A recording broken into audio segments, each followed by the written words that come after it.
We have big news. We have exciting news for you. Tell them what it is, Sareena. We are super excited to announce that we are starting our first membership this January 2024. Yay! Membership. So we're excited to let you know that we will be hosting a monthly membership where when you join, you will be With us live in a Zoom room once a month for a workshop like we just hosted. It's going to be a workshop like that, one topic each month, a different topic. You might even help us come up with the following month's topic from inside our membership. Super excited to meet you. It was so fun meeting a few of you in our inaugural workshop. So we're really looking forward to that. And when you are a member, you will also be receiving a monthly newsletter where I'm going to be a little more intimate and I'll be sharing the things that are working and the things that aren't working for me. Yeah, like taking a tool that you've learned from the podcast and how you're implementing it and how well that worked, or maybe if it didn't work. And then Amma can put in my 2 bits worth. We'll see how that goes. But a membership newsletter and a membership live Zoom room workshop starting in January 2024. You can sign up through our Patreon link in the show notes. Yeah. Yes, everything will be in the show notes, and we can't wait to see you there, listeners. We can't wait. Yay. Welcome back for part 2 on the 3 mistakes I've been making as a mother. And today I will give you those last 2 mistakes. And of course, we have Amma to shed her light upon how we can try to do better as mamas. And they're not really mistakes, they're just things that I know I can do better. And I hope you learn from my mistakes, quote unquote mistakes. And let's dig into it. Hey, Mama, welcome to the Nurturing Parent Podcast. Do you want to end the constant battles for bath time? Do you find yourself emotionally exhausted at the end of the day?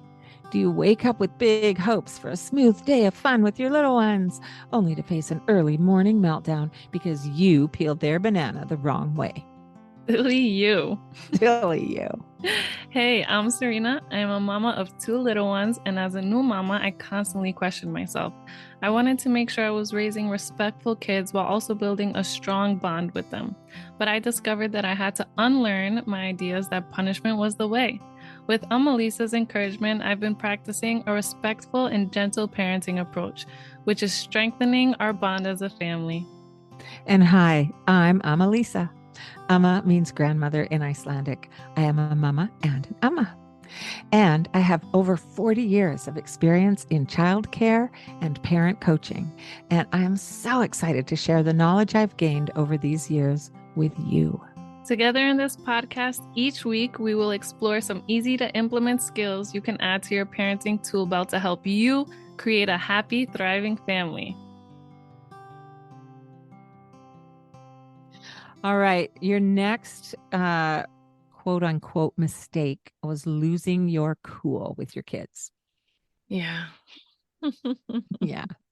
So, first off, it's going to happen. Mm-hmm. You are going to lose control. You are going to lose it. You are going to yell. You are going to say things you wish you hadn't said. It's going to happen. It's normal. You're human. None of us are perfect. The job of parenting has no perfect way of being. There are some ways that are more helpful and other ways that are more destructive. And we're all learning together. And that's one of the things I love about this episode, Sareena, is that you're willing to really just be vulnerable with us and say, here's some things that I'm in the process of learning. Yeah. So thank you for that. No problem. So the problem with losing our cool with our kids is that it undermines the connection.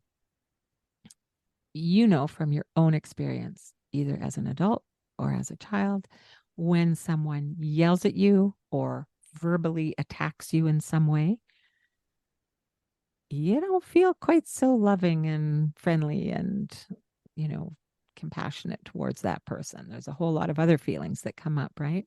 Mm-hmm. So the connection gets kind of broken.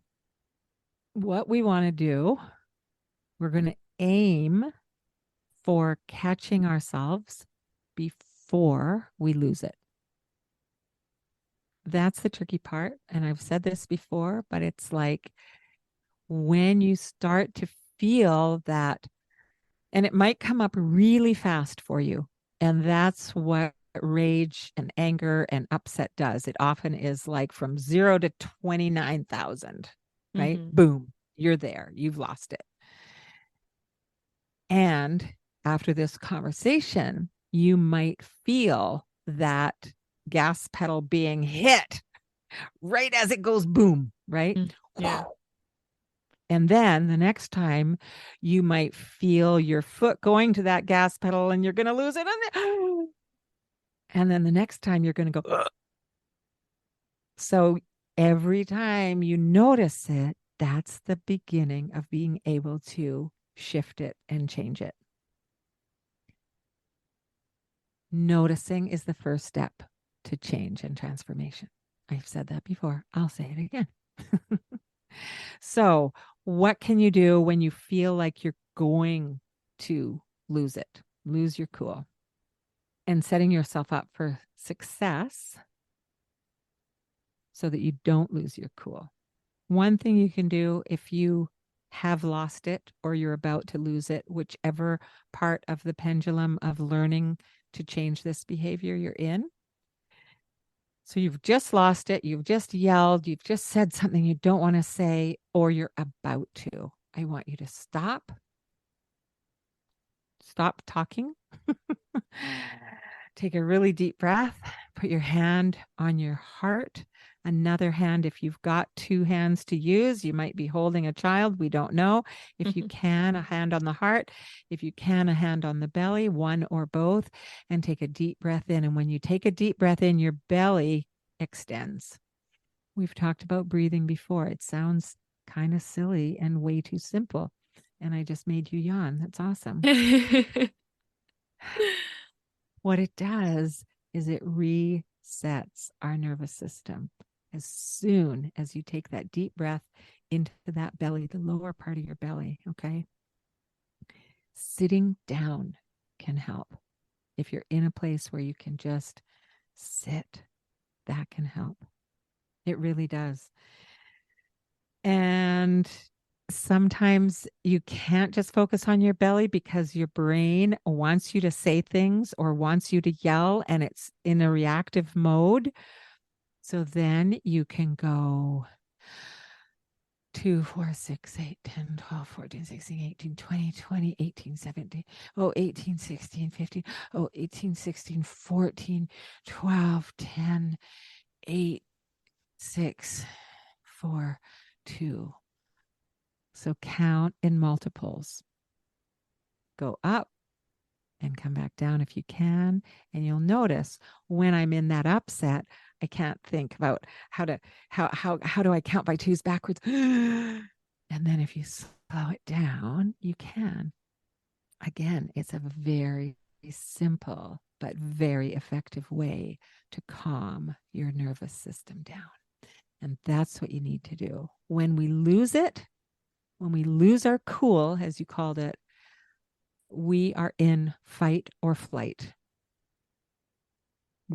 Our children need us to be their anchor. They need us to be the calm in their storm. They're probably in a storm and you're losing it because they're in a storm. Mm-hmm. Or they're completely ignoring you and what you need them to do right now so you can get out the door so you can get to the appointment in time, and you're losing it because they're ignoring you. Losing it isn't going to help you get out the door sooner, and it isn't going to help you get to that appointment with happiness and Yes. connectivity. Yes. Right? That's Yeah. exactly why I said that this is a mistake I make, because it doesn't help. And being able to just stop and not react and not have that outburst helps the situation and how I want it to go. And Yeah. losing my cool does the opposite effect. So Yeah, I've been working on that. Mm-hmm. And there was another podcast episode you wanted to point to here, right? Yes, we do go into depth about this in episode number 51, 5 ways to self-regulate yourself in the midst of chaos. Awesome. And I think I even went into a little different depth here with the counting and the sitting down. Sitting down is amazing. Yeah. Okay, and then your third piece. What was your third quote unquote mistake? Third thing you're wanting to work on to do Not differently? being prepared for the day. Not being prepared for the day. We've talked about in a number of episodes previously the power of pre-paving. Pre-paving is setting ourselves up for something before it happens. I've talked about doing that with your children, saying, okay, after breakfast, we're going to get our outside clothes on and we're going to walk to the park. I'm so excited to go to the park. And then after the park, well, actually, when we're at the park, let's find a picnic bench to sit down or a bench to sit down on and have some snack. And then after we have our snack, maybe we'll play a little longer and just to describe what's going to happen next, right? After we have our snack, then we could walk home. And I wonder what we'll find on our walk home today. Will we find pine cones? Will there be flowers blooming? What would we find today? I wonder, and sort of build up some intrigue while you're describing what will happen during the next portion of the day. Then when we get home again, we'll take off our boots and our coats and we'll put them where they go. And then we'll come in and we'll make some lunch together. And after lunch, it'll be nap time. And you don't have to go through their whole day. But when we do that for our children, we're also doing it for ourselves to really remind ourselves, right, we're going to have a snack when we're at the park. So I need to remember to put the snack in the backpack. I need to remember to bring water with us when we go places in the car or on walks. Always bring snacks, always bring water. Tired, thirsty, hungry children can have many more meltdowns than children who are Nourished. not thirsty. Yeah, and well nourished. Yeah. In the same way, pre-paving the day for yourself. When you go to bed at night, just before you tuck in for the night, think about the morning. What are the things you need to do? Is there an appointment you need to get out the door for? Is there, some project that you've been wanting to do with the kids? Is there a place, a destination you want to get to? What is your morning going to look like? And you can do it in segments for your day. But we want to remember that keeping our children well nourished and well hydrated is top priority. Keeping our children well rested is top priority. When any of us are hungry or thirsty or tired, we are not at our best. Our children will not be at their best if they are hungry or thirsty or tired. So, setting your day up with an example of how the day is going to go. And when you're at breakfast, you can start paving the way to lunch out loud, and it'll help you and it'll help your children. This one, I say it's a mistake because I'll get to the fridge for lunch and oof, they're hungry now and I have to cook something. There's nothing that I can Mm, prepare quickly. Or, because that took time, now we're going into nap time and now they're overtired and maybe they don't mhm, even want to eat by the time food is ready. And I'm mhm. like, Or they ah, can't go to sleep by the time they're in bed because they're overtired and overstimulated. Yeah. yeah, If, so that can, if I don't wake up, and you're right, it doesn't have to take a lot of time, but for me to actually just think, we'll do an art project after lunch, and either I'll just bring out some marker. It can be so simple, but just knowing what we want to do, because if mhm, not, also the day feels like it's dragging and it's not a fun day for either us parents or for our kids. And mhm. I'll share with you as a preschool teacher and now as a private childcare. Um, I do private childcare provider. we have, a kind of a format, a day that the days, a way that the days flow. So right now, I have a 3 hour morning with my little guy. For the last 3 years, I had 6 and 8 and 9 hour days with my other little guy. Right now, I have a 3 hour morning. He arrives at 9 o'clock. It's free playtime. He, at around 10 o'clock, it's time for toilet. Then there's a story. Then there's snack. Then we tidy up things to put away for the rest of the rest of the morning, and then we go for our walk. Very soon after he had been coming to visit with me, come to spend mornings with me, and he only comes 2 mornings a week, but he would say, "Oh, okay, I've done my pee. Do I choose my story now? Can I choose my story now?" And so he knows what's coming next. And this week it was snowy, and I personally can't go for walks in the snow because I have physical limitations. So he knows that on snowy days, we're going to spend the whole morning on my covered porch. So then I said to him, when it was coming up time for toileting and that, 10 o'clock, and that sort of cascades the rest of the morning, I said, okay, now we get to choose how we want to spend the rest of our morning because we won't go for our walk. So then I pre-paved what that could look like. So if your day is going to change from your normal routine, what are the options? So then I said, it's time to do the toilet, and then it's story time, and then it's snack time. And then normally we go for a walk for our last hour. We have a whole hour. We could have lots of stories. You could have some more art time. You could have some more free play time over there with the house and the fire station that you like to play with. Like what? And you could choose. And we could start with one thing and then you could move on so what I'm saying is, when you have the foundation of, and I recommend for you who are at home mamas, have a pattern to your day. You get up in the morning, this happens. You do this, and then it's breakfast.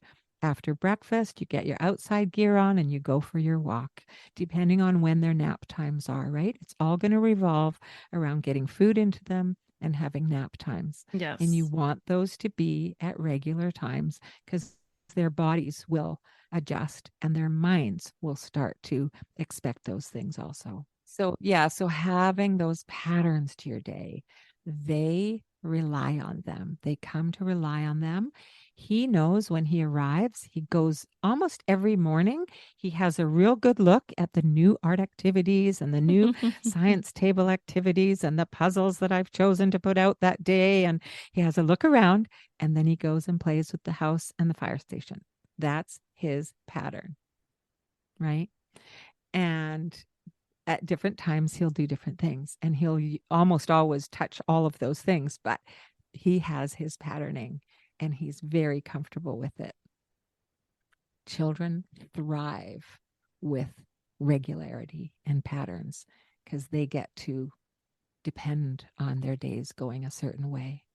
Mm-hmm. Yeah, that's great. And it's like a magic power that you early educators have that we need as stay-at-home moms. So I that love that helps. that. It's a superpower.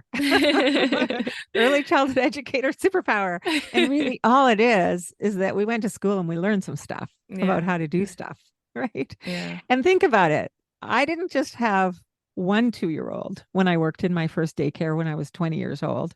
I had 14 2 year Mm-hmm. olds, 14 toddlers. There were three adults Wow. and 14 toddlers. You have to have some parameters around how things happen. And for me, in my early learning centers where I was the supervisor, they weren't rigid. There was a flow, but they Mm-hmm. always had an order because the children can then relax into that order. Mm-hmm. It becomes safe and there's security there, right? Yeah. We can reach so much deeper levels of this nurturing parenting, this nurturing childcare that we're striving for when we create environments where our children feel safe and secure. Mm-hmm. So, just to recap, from the beginning of this two-part episode, um, wanting to control everything, we need to do the learning around that and how to release the stuff that doesn't matter. Like you said, I love how you started that out, Sareena. And the losing our cool piece, how to stop that reactionary patterning in ourselves, and then the pre-paving for our days together and the creating of that early learning superpower, bringing that into our home. It's really, really empowering for ourselves as the parents who are, 24/7. Not Mm-hmm. for us preschoolers. Like we might have your children for 3 hours, or in a daycare, we might have them for 8, but then we get to go home for the day. You guys are in it 24/7. I've been in it 24/7. I get it. Yeah. And these tools really help. Yes. Thank you so much, Amma, for sharing them. You're so welcome. Thank you for bringing them up. It's Of course. beautiful, beautiful, beautiful sharing. Thank you.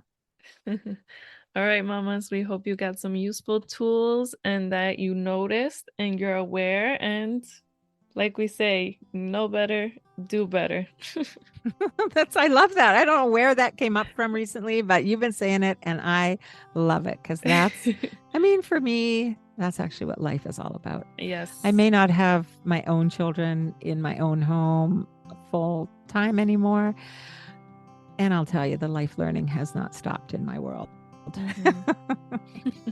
I'm still learning how to be a better grandmother all the time and a better mother. My child may be, in her late 30s now, but I'm still learning, I hope, how to be a better mama. Always.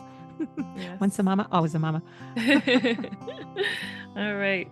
Take care, We love Mom. you. All right, mamas. I told you that this was going to be a lighter episode than last week, and I think it was. So, to share with you my 3 gems from this episode, number 1 is every time you notice it, that's the beginning of being able to shift it and change it. So, when you feel that rage and anger, you feel like you're going to go from 0 to 1,000 real quick, just aim for catching yourself before you lose it. Like Emma said, take a deep breath. You can take a seat. That really helps you bring it down. And just catch yourself before you let it all out. Before you let the flames fly out of your mouth like a dragon. Then number 2 is keeping our kids well nourished and rested is top priority, and working your schedule around that. And I am going to admit, with lots of mom guilt, it's not always my priority, and I'm working on it. Sometimes I like to be adventurous, and I'm like, let's go to the park, but I know it's about to cut into lunchtime, and they're going to get hangry, and then it's going to affect nap time, and then it's a domino effect the rest of the day. And I need to stop trying to be so spontaneous with my little ones. And a reminder too, we aren't the best when we're hungry or tired. So why do we expect our kids to be? And then lastly, number 3 is that children thrive with regularity and patterns. And I'll admit again, I'm really horrible at this. I try to be spontaneous, and that's not the way to be when you have littles.